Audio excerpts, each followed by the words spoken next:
Sob a superfície movimentada da Jerusalém moderna, existe uma cicatriz negra de carvão e cinzas que atravessa o estrato geológico como uma ferida que nunca cicatrizou completamente no tecido do tempo. Fragmentos de madeira carbonizada e cerâmica estilhaçada repousam congelados no exato momento em que o teto de um edifício real desabou sob o calor intenso de um incêndio militar deliberado. O silêncio que habita essas ruínas subterrâneas é subitamente rompido pela descoberta de pontas de flechas de bronze, do tipo cita espalhadas pelo chão de uma sala destruída. Esta não é apenas uma camada de sedimentos comuns, mas o registro forense, preservado de um dos dias mais aterrorizantes da antiguidade, descrito minuciosamente em textos sagrados e agora tocado por mãos humanas. A poeira que se levanta com a passagem do pincel do arqueólogo traz à luz a confirmação tangível de uma catástrofe que mudou para sempre a geopolítica do Oriente Médio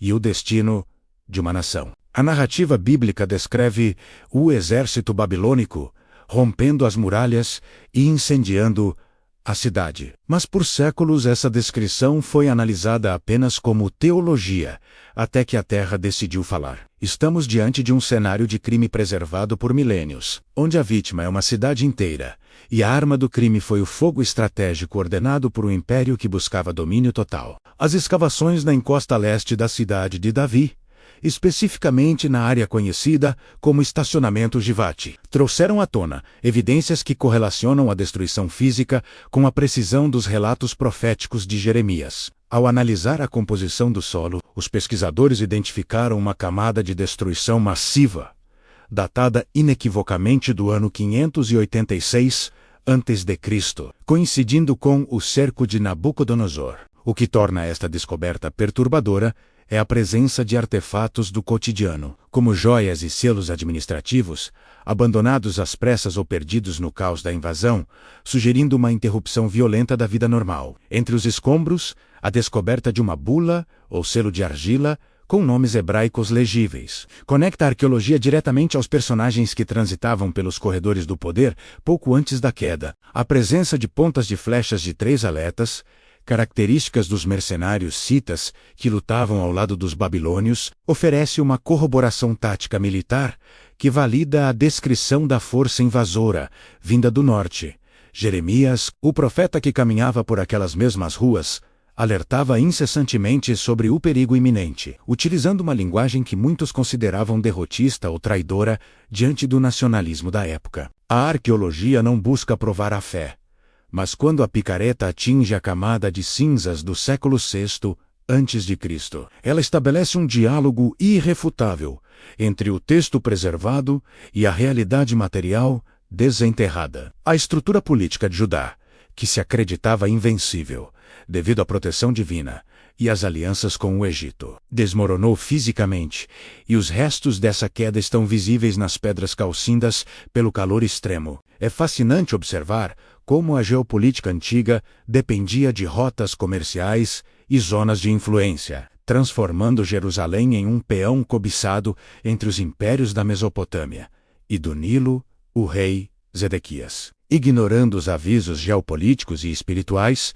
confiou em muralhas físicas, que, segundo as escavações, eram formidáveis, mas insuficientes contra a tecnologia de cerco babilônica. A descoberta da chamada Sala Queimada revela móveis de madeira de alta qualidade, reduzidos a carvão, indicando que a destruição não poupou as residências da elite hierosolimitana. Neste ponto em que a história revela como narrativas antigas moldaram destinos e como a comunicação profética foi ignorada, é fundamental compreender como a linguagem molda a realidade humana até hoje. A neurociência moderna explica como as palavras que consumimos e proferimos têm o poder de alterar a estrutura do nosso cérebro, algo que os antigos pareciam compreender intuitivamente. Para aqueles que desejam aprofundar-se em como a linguagem define o futuro, recomendo o flipbook As Palavras Têm Poder, uma obra baseada em neurociência que explora essa conexão vital. Voltando às escavações,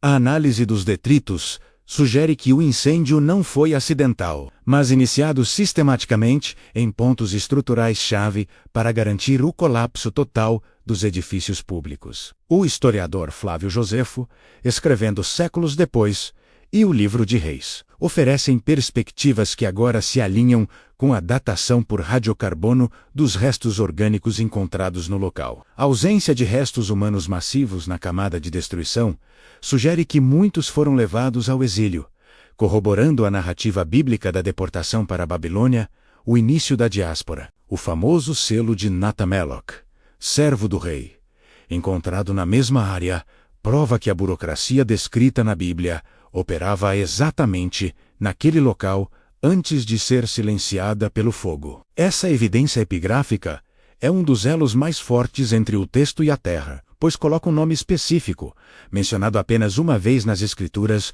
no contexto arqueológico preciso. A tragédia de 586 a.C.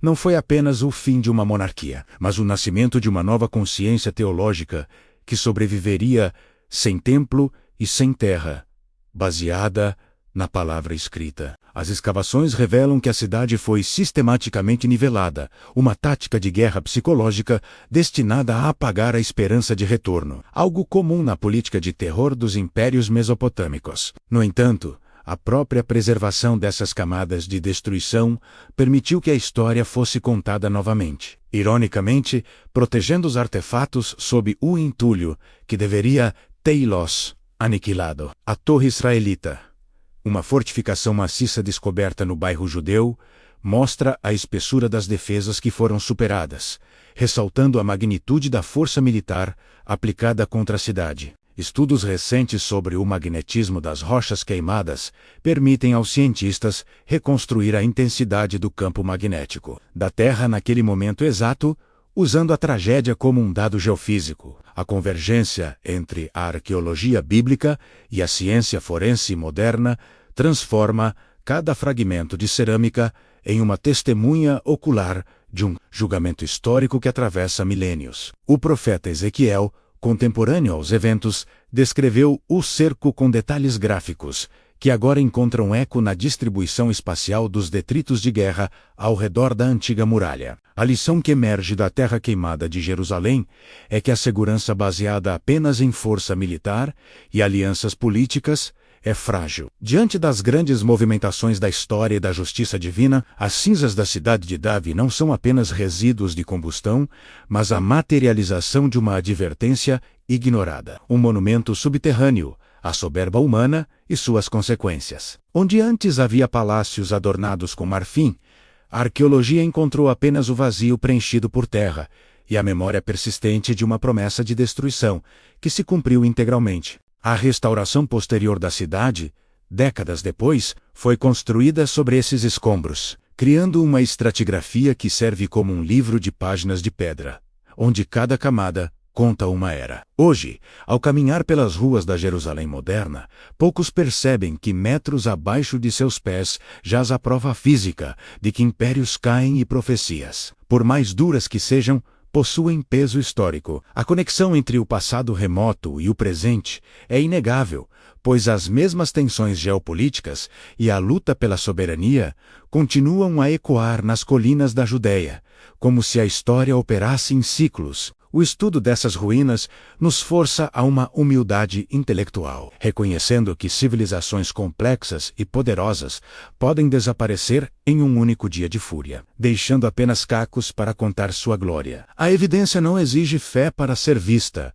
mas exige uma mente aberta para aceitar que o relato bíblico preservou com fidelidade a memória de um trauma nacional que a arqueologia agora valida. As pedras chamuscadas de Jerusalém são, em última análise, um lembrete de que a verdade histórica muitas vezes sobrevive enterrada, aguardando o momento certo para confrontar o presente. Olhar para essas escavações é olhar para o espelho da condição humana, repetindo erros e ignorando avisos, enquanto o tempo, implacável, transforma orgulho em poeira e palácios em ruínas. Convido você a refletir sobre como as palavras e as ações de hoje estão construindo a arqueologia do seu próprio futuro e o que restará quando as camadas de tempo cobrirem nossa era. Para compreender como assumir o controle da sua própria narrativa e o impacto neurológico do que você diz, não deixe de conhecer o material exclusivo As Palavras Têm Poder.